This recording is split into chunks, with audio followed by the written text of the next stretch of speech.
अधिवक्ता कल्याण निधि के संचालन के लिए भी एक बाईलॉज हमारे यहाँ से बाहर से साधारण सभा से पास कराकर इसका रजिस्ट्रेशन करा जाएगा। एक पेंशन की प्रक्रिया है, इसको शुरू करने का प्रयास किया जाएगा। नए जो युवा अधिवक्ता आते हैं कचहरी में, उनके लिए जो है कुछ क्लासेस जो है रखवाने का प्रयास किया जाएगा। है जो वरिष्ठ अधिवक्ता हैं जिन्हें चलने में दिक्कत होती है, ऐसे लोगों को कम से कम न्यायालय में वाहनों से आने और जाने की अनुमति दिया जाना नितांत आवश्यक। नमस्कार, स्वागत है आप सभी का हमारे इस विशेष कार्यक्रम में। दोस्तों, किसी भी लोकतंत्र में जो निर्वाचन प्रक्रिया होती है वही लोकतंत्र को सशक्त बनाती है। उसी के माध्यम से एक बेहतर प्रतिनिधि चुनने का अवसर मतदाताओं को मिल पाता है। इस समय उत्तर प्रदेश राज्य के गोरखपुर ज़िले में सिविल कोर्ट में बार एसोसिएशन का चुनाव संचालित हो रहा है। मतदाताओं से लगातार प्रत्याशी संपर्क कर रहे हैं और उनसे अपने पक्ष में मतदान करने की अपील कर रहे हैं। हम भी अपने मंच के माध्यम से, हमारा भी ये प्रयास है कि हम भी प्रत्याशियों की आवाज़ बनकर और उनके मतदाताओं तक, अपने दर्शकों तक मैं भी उनकी बात को पहुंचा सकूं। इसी को दृष्टिगत रखते हुए आज हमारे साथ बातचीत करने के लिए राहुल तिवारी जी उपस्थित हैं। राहुल तिवारी जी मंत्री पद का चुनाव लड़ रहे हैं। तो राहुल जी, आपका हमारे कार्यक्रम में स्वागत है। सादर प्रणाम। राहुल जी, आप मंत्री पद का चुनाव लड़ रहे हैं। आप कहाँ के रहने वाले हैं? आपके माता पिता कौन हैं? और प्राथमिक शिक्षा से लेकर के और विधि तक का जो सफ़र है उसके बारे में ज़रा सा हमारे दर्शकों को आप बताइए। बिल्कुल बताऊँगा। मेरा नाम राहुल तिवारी है। मेरे पिता श्री पद्माकर दत्त तिवारी जी हैं, जो दीवानी कचहरी गोरखपुर के वरिष्ठ अधिवक्ता, पूर्व मंत्री एवं पूर्व अध्यक्ष भी रहे हैं। माताजी मेरी श्रीमती मीरा तिवारी, जो बालिका इंटर कॉलेज गोला बाजार गोरखपुर में प्रधानाचार्य के पद से 2018 में सेवानिवृत्त हुई हैं। मेरा परिवार गोरखपुर के दक्षिणांचल में गोला बाजार का रहने वाला है। सरजू तट के हम लोग निवासी हैं और ग्राम मन्नीपुर में मेरा मूल स्थान है। मेरी पूरी स्कूलिंग की शिक्षा जो है वो गोरखपुर की ही है। हाई स्कूल इंटरमीडिएट मैंने जुबली इंटर कॉलेज से किया। उसके बाद मैंने बीएससी बायो से किया सेंट एंड्रूज डिग्री कॉलेज से। एमएससी एजी मैंने किया इलाहाबाद एग्रीकल्चर डीम्ड यूनिवर्सिटी जो नैनी में है, वहाँ से मैंने किया। फिर विधि की परीक्षा मैंने गोरखपुर विश्वविद्यालय के अंतर्गत जो है, मैं 2009 से पंजीकृत अधिवक्ता हूँ। हालांकि दीवानी न्यायालय में मेरा संपर्क जो है वो पिता के कारण जो है काफ़ी पूर्व से रहा। तो शिक्षा के दौरान भी कभी कभार मेरा आना जाना और न्यायिक कार्रवाई को देखना, सीखना, ये प्रक्रिया मेरी शुरू से चलती रही। अच्छा, मतलब आपके पिताजी अधिवक्ता हैं जी, जिसकी वजह से आपको जी अधिवक्ताओं के बीच में लगातार रहने का अवसर मिला है, रहने का अवसर मिला और काम करने का अवसर मिला, देखने का अवसर मिला। बिल्कुल। और उससे कुछ सीखने का भी अवसर मिला। तो आपके पिताजी यहाँ बार एसोसिएशन के मंत्री रहे हैं, अध्यक्ष रहे हैं जी। तो यहाँ की जो एक राजनीतिक विरासत है उनकी, राजनीतिक विरासत भी इसका मतलब आप संभालना चाहेंगे अपने पिता की? जो राजनीतिक विरासत मैं इसे नहीं मानता हूँ, क्योंकि मेरे लिए ये सेवा का एक माध्यम है। इसलिए मैं इसको उसी रूप में लेता हूँ, एक पुत्र के रूप में। पिता का साया हमेशा उसके सर पर बना रहता है और जब तक बना रहता है तब तक वो सबसे मजबूत व्यक्ति होता है जी। अच्छा, ये बताइए कि आप मंत्री पद का चुनाव लड़ रहे हैं, तो मंत्री पद का चुनाव लड़ने से पूर्व भी यहाँ पदाधिकारी शायद आप रह चुके हैं? मैं उपाध्यक्ष, कनिष्ठ उपाध्यक्ष का मैंने चुनाव लड़ा था। यहाँ पर मैं रहा भी हूँ। अधिवक्ता कल्याण निधि की जो शुरुआत की गई थी, ये लगभग 96-97 में इसकी शुरुआत की गई थी और उस समय बार सिविल कोर्ट के मंत्री मेरे पिता ही थे। हमारे रिज्यूम में श्री मन्नू पांडे जी अध्यक्ष हुए थे और प्रियानंद सिंह जी मंत्री हुए थे। मैं कनिष्ठ उपाध्यक्ष था और उसी कार्यकाल में आने के बाद हम लोगों ने सबसे पहले अधिवक्ता कल्याण निधि के माध्यम से डेथ क्लेम जो है वो पहले कम मिलता था, उसको बढ़ाने का प्रयास हम लोगों ने शुरू किया था। तिवारी जी, आप उपाध्यक्ष पद पर आसीन रहे हैं जी। क्या आपको ये लगता है कि आप मंत्री पद का चुनाव लड़ रहे हैं और मंत्री पद के माध्यम से मंत्री बनने के बाद कुछ और आप बेहतर कर सकेंगे? क्या सोच आप रखे हैं? जी बिल्कुल, प्रयास तो मेरा यही रहेगा और चुनाव लड़ने का कारण भी यही है। जैसे मैंने अभी आपसे कहा अधिवक्ता कल्याण निधि के बारे में, ये अधिवक्ता कल्याण निधि का जो एक सोच था, जिस सोच के साथ ये शुरू किया गया था। पूर्व में कि जैसे किसी अधिवक्ता के साथ कभी दुर्घटना हो जाती थी, कोई दिक्कतें आती थी, तो हमारे यहाँ बार के पास कोई ऐसी राशि नहीं थी कि जिससे उसकी सहायता की जा सके। तो हम लोग अपने में अधिवक्ताओं में ही सहयोग राशि लेकर उनकी आवश्यकता की पूर्ति के लिए प्रयास करते थे। अधिवक्ता कल्याण निधि के संचालन के लिए भी एक बाईलॉज हमारे यहाँ से बार से साधारण सभा से पास कराकर इसका रजिस्ट्रेशन करा दिया जाए, तो ये परेशानी जो है कि अलग अलग वर्षों में अलग अलग कार्य करने की जो प्रक्रिया है वो दूर हो जाएगी और उसका एक सदुपयोग हम लोग एक सही दिशा में और एक निरंतरता के साथ कर सकेंगे। कौन कौन सी ऐसी समस्याएं हैं जो पूर्व की कार्यकारिणियों के द्वारा उस पर विचार नहीं किया जा सका है और आपको अगर अवसर मिलेगा तो आप उस पर कार्य करेंगे, क्या कहेंगे आप? अंग्रेजी में एक फ्रेज है कि only Adam knows that it was original. सिर्फ मनु ही ये जानते थे कि यही पहला है। बिल्कुल। उसके बाद तो मैं ये कहूँ कि पहली बार ये सोच मेरे दिमाग में आई, ये कहना गलत होगा। तमाम कार्यकारिणियाँ रहीं, हम सबसे पूर्व इतने हमारे वरिष्ठ लोग रहे, उन्होंने बहुत सी चीज़ें अच्छी करने का प्रयास किया, कुछ चली कुछ नहीं चली। जैसे हमारे अभी 2-3 कार्यकारिणी पूर्व जो है एक अच्छी प्रक्रिया एक पेंशन की शुरू की गई थी। आने वाली कार्यकारिणी ने जो है उसमें कुछ दिक्कतें उनको रही होंगी, कुछ परेशानियां उन्होंने महसूस की होंगी, शायद बंद कर दिया, लेकिन वो प्रक्रिया एक पेंशन की प्रक्रिया है, इसको शुरू करने का प्रयास किया जाएगा।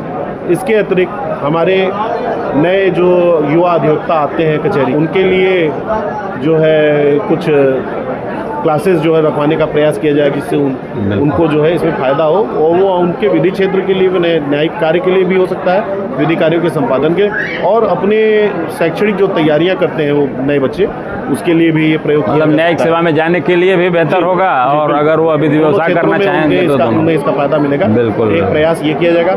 साथ ही साथ उनके लिए प्रयास किया जाएगा कि एक अच्छी प्रोत्साहन राशि उनके लिए तय करके और उसको देने का जो है प्रयास किया जाएगा। बिल्कुल बिल्कुल। जैसे और भी कचहरी की कई समस्याएं हैं। बिल्कुल। जैसे अब हम लोग बैठते हैं यहाँ टीन में, ये टीन के शेड्स पड़े हुए हैं, अस्थायी छाया कुंज बन सके, अस्थायी छाया कुंज बनवाने का प्रयास किया जाएगा। ऐसी और भी कई दिक्कतें हैं। जैसे हमारे परिसर में जो है वर्तमान में अधिवक्ताओं के वाहनों का प्रवेश पूर्णतः निषेधित कर दिया गया है। हालांकि ये न्यायाधीश महोदय का यह जो आदेश है ये तानाशाही पूर्ण लगता है और इस कार्य के लिए मैं जनपद न्यायाधीश महोदय से, प्रशासनिक न्यायाधीश महोदय से या मुख्य न्यायमूर्ति महोदय से भी अगर बात करनी पड़ेगी तो हम लोग बात करके, और अगर कार्यकारिणी में मैं आता हूँ तो 15 दिनों से 1 माह के भीतर इस कार्य को कराने का प्रयास करूँगा कि ये यथासंभव जरूर हो जाए।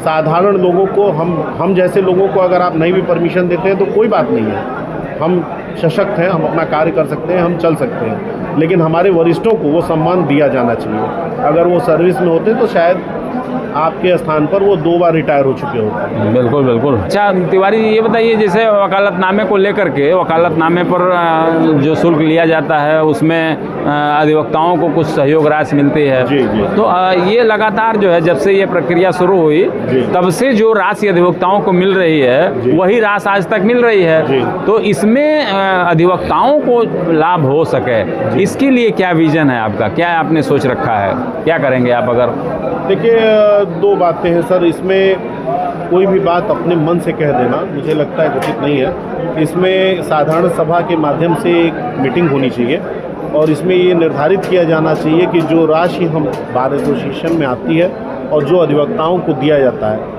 इसमें बैलेंस कैसे बनाया जाए। हाँ, अगर बार एसोसिएशन की आय बढ़ती है तो अधिवक्ताओं की आय बढ़नी चाहिए, निश्चित रूप से बढ़नी चाहिए। तो वर्तमान में मैं आपसे ये कहता हूँ कि आज के डेट में हमारे वकालतनामे की जो राशि है इस पर सबसे पहले तो डेथ क्लेम जो हम देते हैं अधिवक्ताओं को उनके निधन पर, वो राशि जरूर बढ़ाई जानी चाहिए। और अगर मुझे ये अवसर मिला, साधारण सभा ने मुझे ये अवसर दिया, तो मैं आपको आज ही इस इंटरव्यू के माध्यम से मैं आपको पूर्णतः आश्वासन देता हूँ कि 1 माह के भीतर इस डेथ क्लेम की राशि को तत्काल दुगना कर दूंगा। तिवारी जी, जैसे कार्यकारिणियों के ऊपर आरोप लगते रहे हैं हमेशा हमेशा लगते रहे हैं कि कार्यकारिणी जब प्रत्याशी के रूप में व्यक्ति आता है तो तमाम सारे वादे करता है और चुनाव जीतने के बाद जब वो जाता है तो व्यक्तिगत हित साधन में लग जाता है। तो इस पर किस तरह से आप अगर जाते हैं तो किस तरह से इसको आप नियंत्रित करेंगे, क्या कहेंगे? व्यक्तिगत हित साधन आप कुछ लोगों के लिए कह सकते हैं। बिल्कुल 18 वर्षों के सफ़र में मैंने देखा है तो व्यक्तिगत हित वाले लोग कम हैं, कुछ लोग हैं, लेकिन ज़्यादातर कार्यकारिणियाँ जो आई हैं उन्होंने ये प्रयास किया है कि इसको बढ़ाया जाए, कहीं ना कहीं कल्याण किया जाए और अपने अधिवक्ता बंधुओं का कल्याण किया जाए। तो उन लोगों को का जो कार्य करने का तरीका रहा है उससे हम लोग सीख लेंगे, उनके पद चिन्हों पे चलते हुए हम लोग उसे बढ़ाने का कार्य करेंगे, प्रयास ही रहेगा। बिल्कुल बिल्कुल। अच्छा, अधिवक्ताओं के स्वास्थ्य को लेकर के तमाम सारी बातें हमेशा कही जाती हैं कि हम आएंगे तो स्वास्थ्य बीमा लागू करेंगे, लेकिन इस पर भी कोई ठोस कार्य नहीं हो पाया।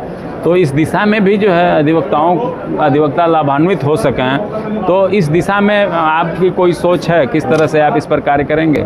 जी, सोच तो है ही, बिल्कुल है। और हेल्थ इंश्योरेंस आज के समय में जो है वो सबसे आवश्यक एक तरीके से हो गया है, क्योंकि हर तरफ से खर्चा बढ़ा है।